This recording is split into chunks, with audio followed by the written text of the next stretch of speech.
गौरी पुत्र गणेश भगवान की जय। श्री शिवाय नमस्तुभ्यम। प्रिय भक्तजनों, आप सभी को भौम प्रदोष व्रत की हार्दिक शुभकामनाएं। भगवान श्री शंकर पार्वती जी की कृपा आप और आपके समस्त परिवार पर सदैव बनी रहे। भक्तजनों, आज मंगलवार के दिन भौम प्रदोष व्रत है। प्रदोष व्रत हर महीने की त्रयोदशी तिथि को रखा जाता है। महीने में 2 बार प्रदोष व्रत पड़ते हैं, एक कृष्ण पक्ष में और एक शुक्ल पक्ष में। और जब भी प्रदोष व्रत मंगलवार के दिन पड़ता है तो उसे भौम प्रदोष व्रत कहा जाता है। इस दिन व्रत रखने से और भगवान शिव जी की पूजा करने से कुंडली में हर प्रकार का ग्रह दोष दूर हो जाता है। ऐसे लोग जिनकी कुंडली में मंगल दोष हो, उन्हें भी इस व्रत को रखकर प्रदोष काल के समय भगवान शिव जी की पूजा करके व्रत कथा अवश्य ही पढ़ना या सुनना चाहिए। इस दिन भगवान शिव जी और माता पार्वती जी के साथ मंगल देव की पूजा भी की जाती है। तो प्रिय भक्तजनों, आज हम इस वीडियो में मंगल प्रदोष व्रत अर्थात की भौम प्रदोष व्रत की कथा सुनेंगे। तो आप सभी भक्तजन इस कथा को बड़ी ही श्रद्धा, ध्यान पूर्वक और प्रसन्न चित्त मन से पूरा अवश्य सुनिएगा।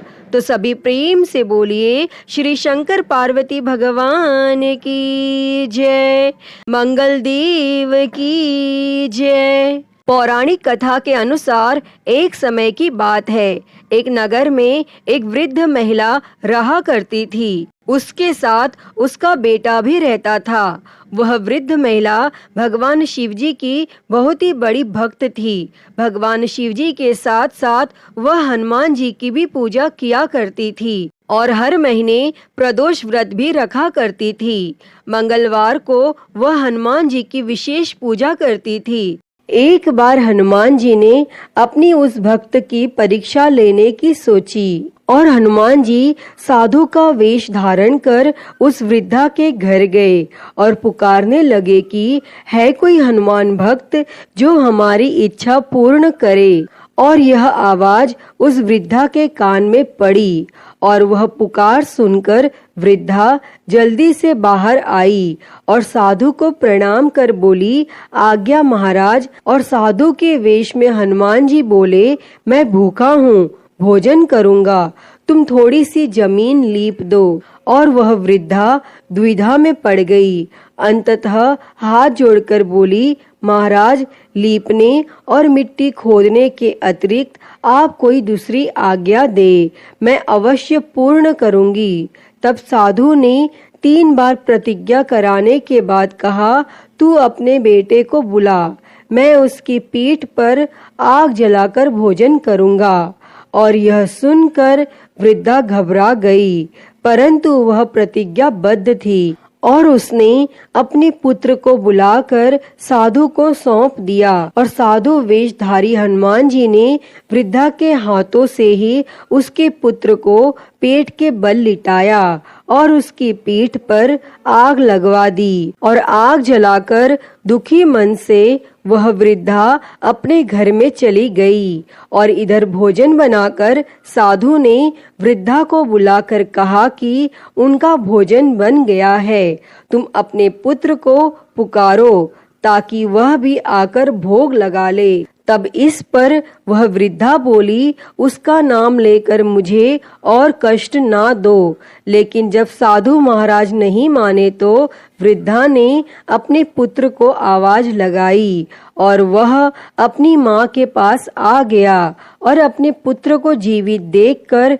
वृद्धा को बहुत ही आश्चर्य हुआ। और इस चमत्कार को देख वृद्ध महिला साधु महाराज के चरणों में झुक गई। और जब उसने अपना सिर उठाकर देखा तो सामने साक्षात बजरंगबली खड़े थे। और इस प्रकार बजरंगबली ने उस वृद्ध महिला की भक्ति से प्रसन्न होकर उसे साक्षात दर्शन दिए। और उसके बाद वृद्ध महिला के घर में धन के भंडार भर गए। और इस प्रकार वृद्ध महिला और उसका बेटा बड़ी खुशी खुशी अपने घर में रहने लगे। और अब दोनों ही मिलकर हर महीने पड़ने वाले दोनों पक्षों के प्रदोष व्रत करने लगे। प्रिय भक्तजनों, ऐसी है भगवान शिव जी और बजरंग बली हनुमान जी की महिमा। कहा जाता है कि जो भी भक्त सच्चे मन से प्रदोष व्रत रखता है, उनके सभी मनोकामनाएं भगवान शिव अवश्य पूर्ण करते हैं। अतः हे श्री शंकर पार्वती भगवान जी, इस कथा को कहते, सुनते और हुंकारा भरते सभी पर सदैव अपनी कृपा बनाए रखना। तो सभी प्रेम से बोलिए, श्री शंकर पार्वती भगवान की जय, श्री बजरंग बली हनुमान जी की जय। प्रिय भक्तजनों, आइए अब सुनते हैं सभी मनोकामनाओं को पूरी करने वाली अगली कथा। तो सभी प्रेम से बोलिए, श्री उमापति महादेव की जय। हर हर महादेव। एक नगर में भगवान शिव का एक भव्य मंदिर था, जहाँ हर वर्ष दूर दूर से भक्तजन भगवान शिव जी के दर्शन के लिए आते थे। उस समय प्रदोष का व्रत था और उस दिन दूर दूर से सभी भक्तजन गंगा जल लेकर भगवान भोलेनाथ को जलाभिषेक करने आए हुए थे और मंदिर का परिसर भक्तों की भीड़ से भरा हुआ था। तभी अचानक आकाश में बिजलियां चमकी और सोने का एक थाल उतरा। उसी के साथ एक भविष्यवाणी भी हुई कि जो कोई भी भगवान शंकर का सच्चा भक्त और प्रेमी होगा, उसी को यह थाल मिलेगा। तब मंदिर के परिसर में उपस्थित सभी लोगों ने यह भविष्यवाणी सुनी और धीरे धीरे सभी इकट्ठा हो गए। और जो लोग मंदिर की व्यवस्था देख रहे थे, उन्हें तो पूरा विश्वास था कि यह थाल हमें ही मिलेगा। इसीलिए वे सभी सबसे आगे आकर खड़े हो गए और सबसे पहले एक पंडित जी आए और बोले, देखिए भाइयों, मैं प्रतिदिन महादेव जी का अभिषेक करता हूँ, इसीलिए मैं ही भोलेनाथ का सबसे निकटवर्ती प्रेमी और भक्त हूँ, इसीलिए थाल मुझे ही मिलना चाहिए। इतना कहकर पंडित जी ने थाल उठाया। जैसे ही पंडित जी ने थाल उठाया, थाल पीतल का हो गया और यह देखकर पंडित जी बड़े ही लज्जित हुए और उन्होंने थाल यथास्थान पर रखा और वहां से निकल गए। इसी प्रकार वहां उपस्थित सभी पंडितों ने खुद को आजमाया, लेकिन शायद उनमें से कोई भी सच्चा भक्त नहीं था।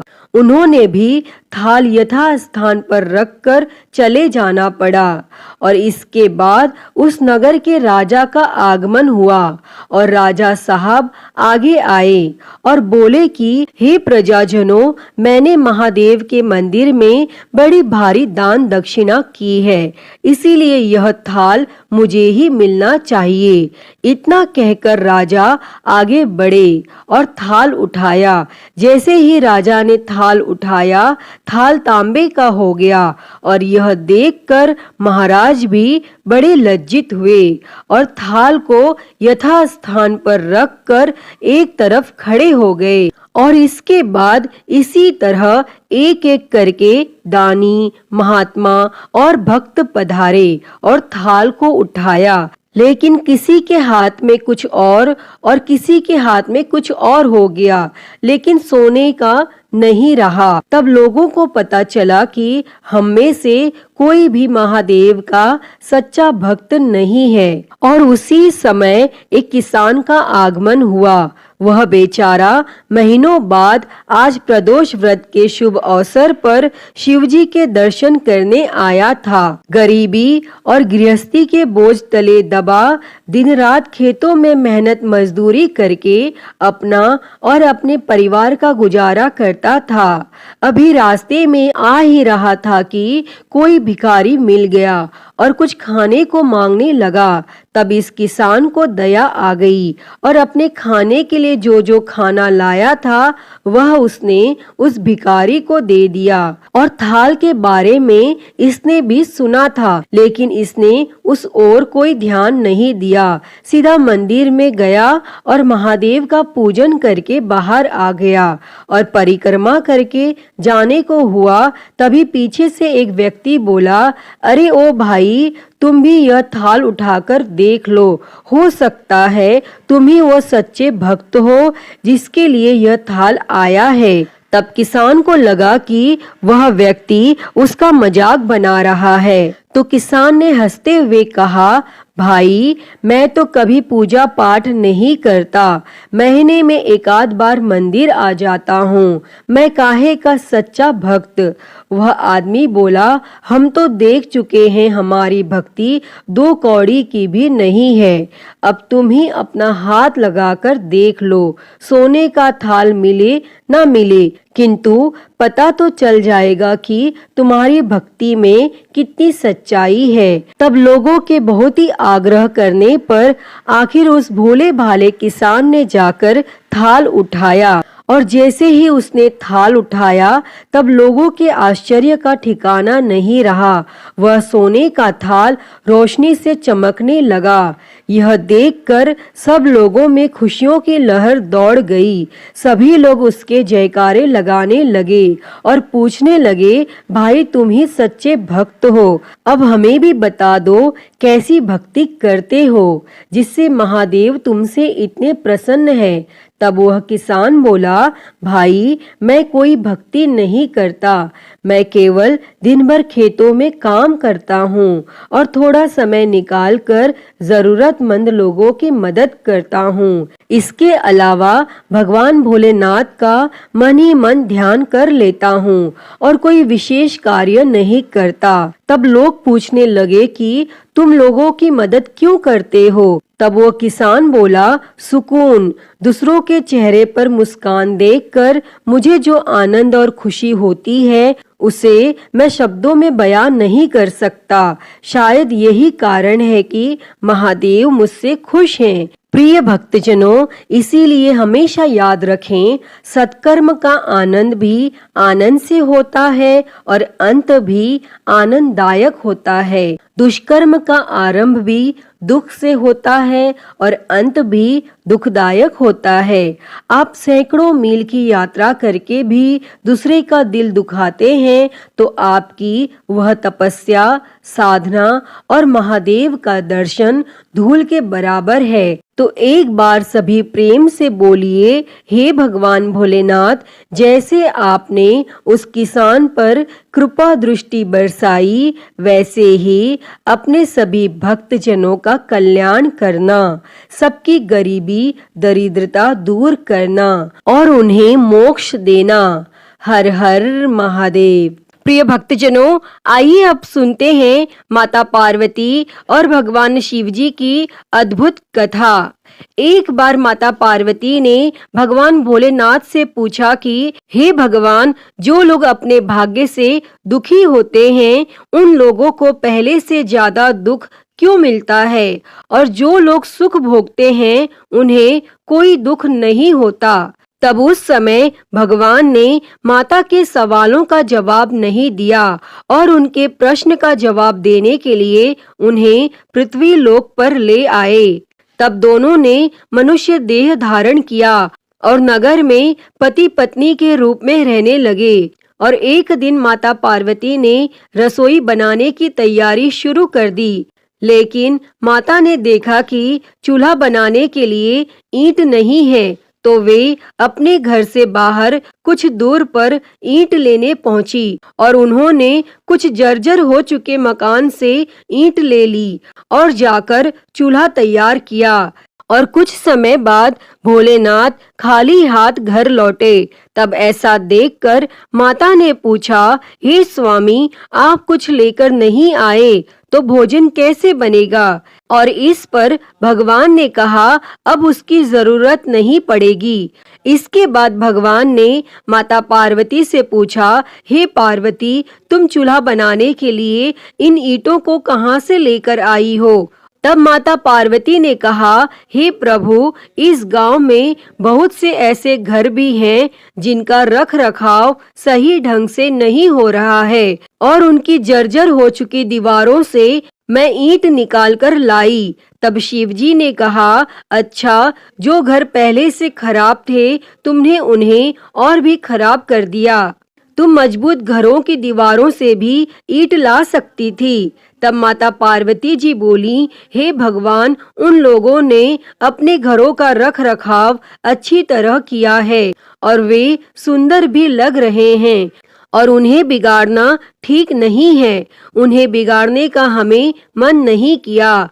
हे भगवान, इसलिए मैंने खराब हो रहे घरों से ईंट लाई हूँ। तब इस पर शंकर जी ने कहा, हे देवी, कुछ दिन पहले तुमने हमसे एक प्रश्न किया था कि दुखी लोग हमेशा दुखी क्यों रहते हैं और सुखी लोग सदैव सुखी क्यों रहते हैं। तो इसका उत्तर यही है कि जिन लोगों ने अपने जीवन को अच्छे कर्मों से सुंदर बना रखा है उन्हें दुख कैसे हो सकता है।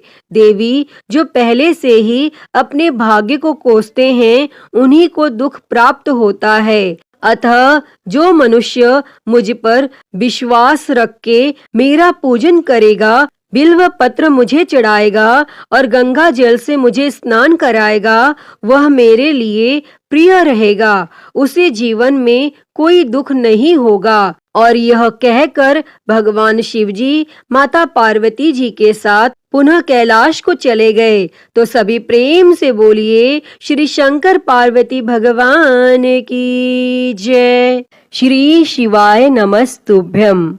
प्रिय भक्तजनों, आइए सुनते हैं श्री उमापति महादेव जी की आरती। तो सभी प्रेम से बोलिए, हर हर महादेव। जय शिव ओमकारा, हो भोले भज शिव ओमकारा।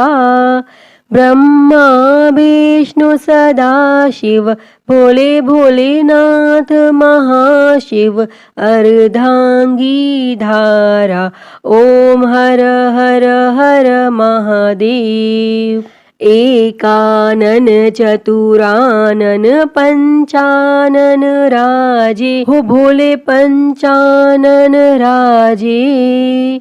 हंसासन गरुड़ासन, हंसासन गरुड़ासन। वृषवाहन साजे, ओम हर हर हर महादेव। दो भुज चार चतुर भुज, दस भुज अति सोहे, हो भोले दस भुज अति सोहे। तीनों रूप निरखता, भोले जी का रूप निरखता। त्रिभुवन जन मोहे, ओम हर हर हर महादेव। अक्षमाला बनमाला मुंडमाला धारी, भोले मुंडमाला धारी।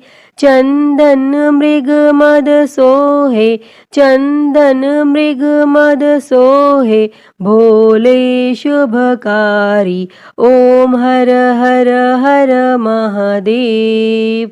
श्वेतांबर पीतांबर बाघांबर अंगे, ओ भोले बाघांबर अंगे।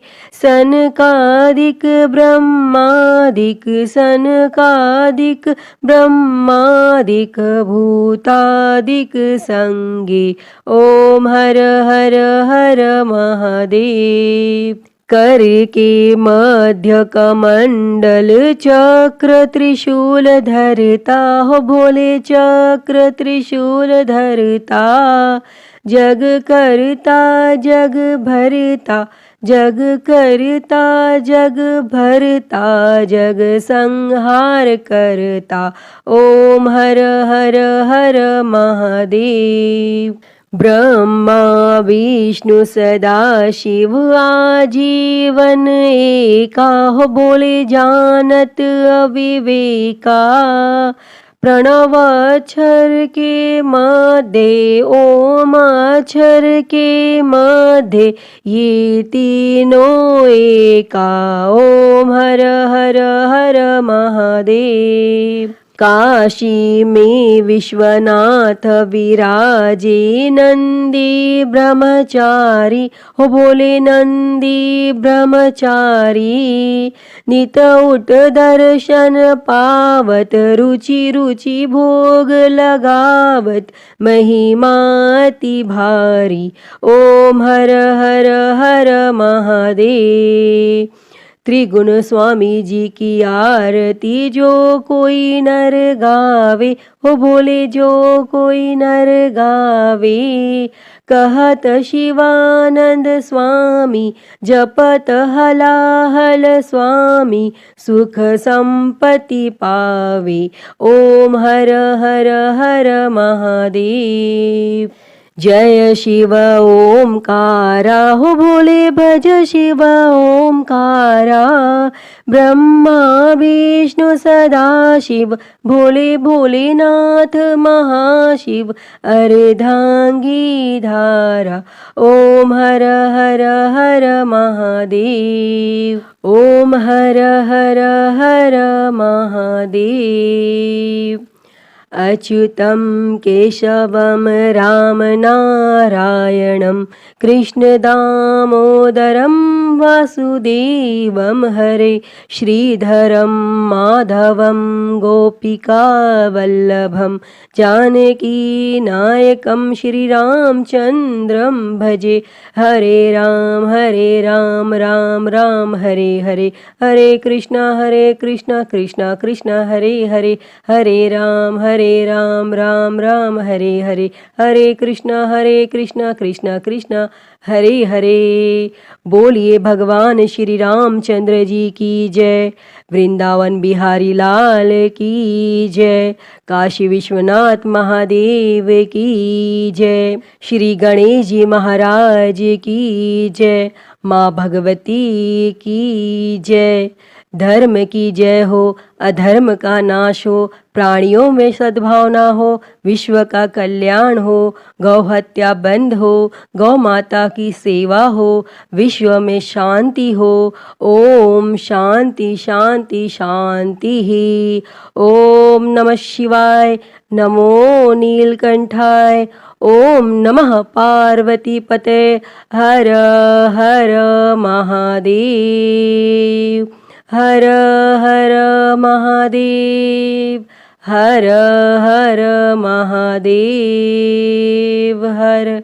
प्रिय भक्तजनों, तो मैं उम्मीद करती हूँ कि आपको आज की यह कथा पसंद आई होगी और अगर वीडियो अच्छी लगी हो तो इसे लाइक करें, ज़्यादा से ज़्यादा शेयर करें और कमेंट बॉक्स में श्री शंकर पार्वती भगवान की जय लिखना ना भूलें और हरिहर भक्ति चैनल को सब्सक्राइब कर नोटिफिकेशन बेल को ज़रूर ऑन कर लें। हर हर महादेव। धन्यवाद।